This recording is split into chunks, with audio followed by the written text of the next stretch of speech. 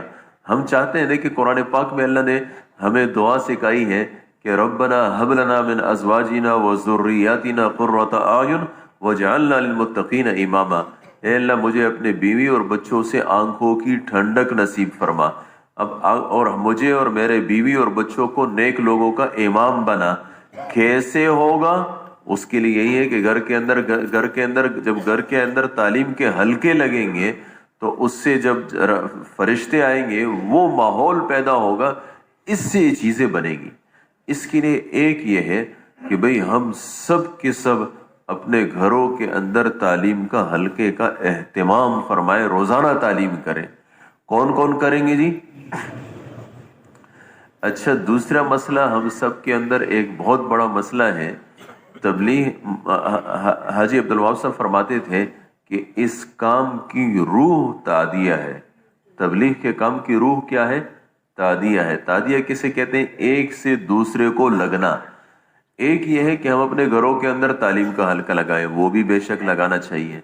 ایک یہ ہے کہ ہم اپنے محلے کے اندر سوچیں کہ ہمارے محلے میں کوئی ایک گھر بھی ایسے نہ رہے جس کے اندر تعلیم کا حلقہ نہ لگے۔ کیسے ہوگا؟ اس کے لیے ہمارے جو اپنی تعلیم، مسجد کی تعلیم ہے، اس کے اندر ہم اس کی ترغیب چلائیں۔ جو مشورہ ہے اس کے اندر اس کی ترغیب چلائیں۔ اگلے دن پوچھ لیں کہ بھئی کس کس نے شروع کر لی، آگے کون کون شروع کرے گا، تاکہ ہمارے اس محلے ایک دو گھر نہیں بلکہ ہمارے سارے کے سارے محلے کے اندر کیا ہو، وہ یعنی دینی فضا پیدا ہو۔ دینی فضا بغیر تعلیم کے حلقوں کے آ نہیں سکتی۔ تو اس کے لیے کیا ہے، ہمیں محنت ایسی کرنی ہے کہ ہر گھر کے اندر تعلیم کا حلقہ ہو۔ پھر دوسری بات یہ ہے کہ یہ جو وہ مرد کے بارے میں تو ویسے بھی جو عورت ہے نا، عورت وہ بھی مرد سے، اپنے خاوند سے جو ہے نا وہ نہیں لیتی ہے، بلکہ جو ہے نا وہ بھی الجنس یمیل الی جنس ہی، جنس سے اثر لیتا ہے، عورت بھی عورت سے اثر لیتی ہے۔ وہ ایک واقعہ ہے کہ لگا ایک آدمی تھا نا، اس کی جو شوہر تھا بزرگ تھا بڑا، لیکن بیوی اس کی بزرگوں کو نہیں مانتی تھی۔ تو یہ ایک دن ایسے ہوا کہ ہوا میں اڑا نا، اوپر اڑا اور اپنے گھر کے اوپر اڑتا رہا نا، تو اس کے بعد جو ہے نا وہ آ گیا اور واپس گھر میں آیا تو اس کی بیوی نے کہا تو بھی کوئی بزرگ ہے، آج میں نے بزرگ دیکھا ہے ہوا میں اڑ رہا تھا۔ اب تو یہ بڑا خوش ہوا، اس نے کہا چلو مسئلہ حل ہو گیا۔ اس نے کہا تم نے دیکھا تھا؟ اس نے کہا دیکھا تھا نا، کہ وہ تو میں ہی تھا نا۔ اچھا، اسی وجہ سے ٹیڑے اڑ رہے تھے۔ سمجھ میں ہے کہ نہیں ہے؟ تو عورت جو ہے نا کیا ہے، وہ عورت سے اثر لیتی ہے، ہمارے تقریروں سے اثر نہیں لیتی ہے۔ اس کے لیے کیا ہے، ہمیں اپنے گھروں کے ایک تو گھروں کے اندر تعلیم کا حلقہ، اور دوسرا یہ ہے کہ ہم مستورات کی جماعت میں نکلیں۔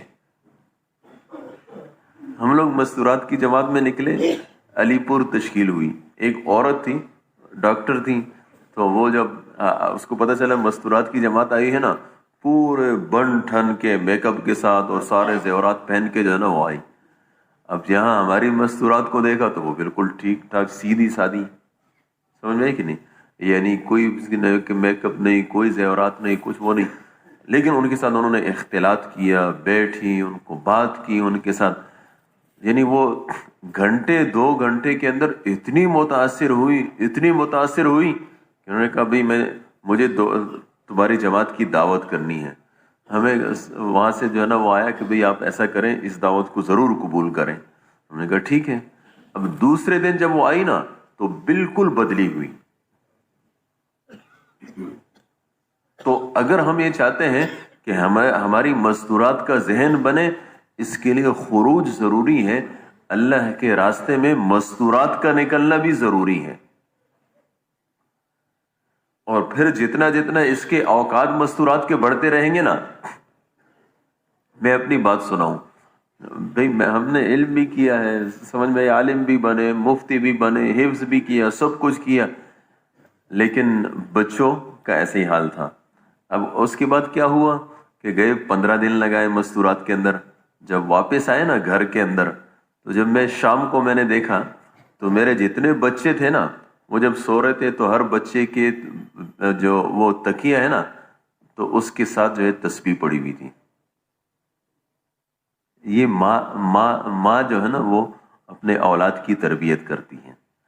اب ماں کی تربیت نہیں ہوگی تو وہ اولاد کی کیا تربیت کرے گی؟ اور ماں کی تربیت اس وقت ہوگی جب صرف سے روزہ نہیں بلکہ لمبے اوقات کے لیے ہم لے کر نکلیں گے ان کو۔ 15 دن بھی لگانا ضروری ہے، اس کا اپنا فائدہ ہے۔ 40 دن بھی لگانا ضروری ہے، اس کا اپنا فائدہ ہے۔ بیرون کے سفر بھی ضروری ہے، اس کا اپنا فائدہ ہے۔ یعنی یہ جو ہماری مستورات جتنے اللہ کے راستے میں، اس کے لیے قربانی کرنی پڑے گی۔ شیطان ہے، ہمیں ایک پٹی پڑھاتا ہے، یعنی ہماری مستورات کو بھی پڑھاتا ہے۔ وہ کہتا ہے بھی ایسے کیسے ہوگا، یہ بچوں کو کیا ہوگا، مرد کو کیا کہے گی، بس تو ہر ٹائم ویسے بھی بستر لے کے چل پڑتا ہے، بچوں کو کون سنبھالتا ہے؟ میں سنبھالتی ہوں، اب میں بھی چلی جاؤں تو پھر کیا ہوگا؟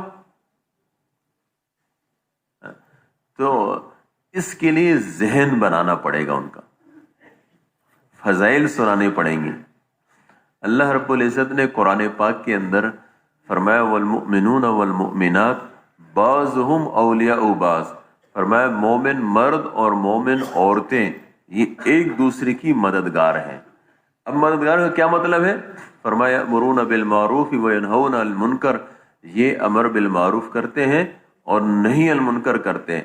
دیکھیں مرد اور عورتیں دونوں کے لیے اللہ نے فرمایا ہے والمؤمنون والمؤمنات بعضهم اولیاء بعض، مومن مرد اور عورتیں ایک دوسرے کی مددگار ہیں، امر بالمعروف نہی عن المنکر کرتے ہیں، یقیمون الصلاۃ نماز کو قائم کرتے ہیں، اور اس کے علاوہ زکوٰۃ دیتے ہیں، اللہ اور اللہ کے رسول کی اطاعت کرتے ہیں۔ یہ جو مرد اور عورتیں ہیں ان کے لیے اللہ کے وعدے ہیں۔ ایک وعدہ یہ ہے اولئک سیرحمہم اللہ، اللہ ان پر اپنی رحمتوں کو نازل کریں گے۔ اب جب اس مرد پر بھی اللہ کی رحمت نازل ہوگی، اس عورت پر بھی اللہ کی رحمت نازل ہوگی، تو کیا خیال ہے اس کے بچے اور اس کا گھر ویسے ہی رہے گا؟ اس پر بھی ضرور نازل ہوگی۔ پھر اللہ نے کیا فرمایا؟ فرمایا وعد اللہ المؤمنین والمؤمنات، اللہ نے وعدہ کیا ہے ان مومن مردوں اور عورتوں سے، جنات تجری من تحتها الانہار، فرمایا وہ باغات، وہ جنتیں جس کے اندر نہریں بہ رہی ہیں، خالدین فیہا، اس میں ہمیشہ رہیں گے۔ پھر اس کے بعد کیا فرمایا؟ فرمایا ومساکن طیبۃ فی جنات عدن، ان کو جو اللہ رب العزت گھر دیں گے نا، گھر وہ جنت عدن کے اندر دیں گے۔ معارف القرآن میں تفسیر میں لکھا ہے کہ حضور پاک علیہ الصلوۃ والسلام فرماتے ہیں 4 چیزیں اللہ نے اپنے ہاتھ سے بنائی، باقی سب کچھ کو اپنے حکم کن سے بنایا۔ 4 چیزیں کیا ہیں جس کو اللہ نے اپنے ہاتھ سے بنایا؟ اب ان 4 چیزوں میں ایک ہے انسان، انسان کو اللہ نے اپنے ہاتھ سے بنایا۔ دوسری چیز ہے قلم، اس کو بھی اللہ نے اپنے ہاتھ سے بنایا۔ اور تیسری چیز ہے عرش، اس کو بھی اللہ نے اپنے ہاتھ سے بنایا۔ اور چوتھی چیز ہے جنت عدن، جنت عدن، وہ جو جنت عدن جس کو اللہ نے اپنے ہاتھ سے بنایا، اس جنت کے اندر یہ جو میاں بیوی تبلیغ کا کام کرنے والے ہیں نا، ان کو اللہ رب العزت ومساکن طیبۃ، اس کے اندر بہترین گھر دیں گے اللہ رب العزت۔ پھر ورضوان من اللہ اکبر، اللہ رب العزت ان کو اپنی رضا بھی عطا فرمائیں گے، جو بہت بڑی چیز ہے، اللہ اس کو بڑی فرما رہے ہیں۔ اور پھر اللہ نے جس کو فرمایا ذالک هو الفوز العظیم، فرمایا یہ ایک عظیم کامیابی ہے۔ تو اس کے لیے بھائی قربانی کرنی پڑے گی، اللہ کے راستے میں نکلنا پڑے گا۔ اوپر سے شروع کرتے ہیں، وہ جو ساتھی جن کے جو ہے اس سے پہلے مستورات کے اندر چلہ لگ چکا ہے اور اس کے علاوہ ان کے قوائف بیرون کے پورے ہیں، تو مستورات کی جماعت میں بیرون کے لیے یعنی 3 ماہ کے لیے کون کون تیار ہے، یہ ساتھی اپنی جگہ پر کھڑے ہو جائیں گے۔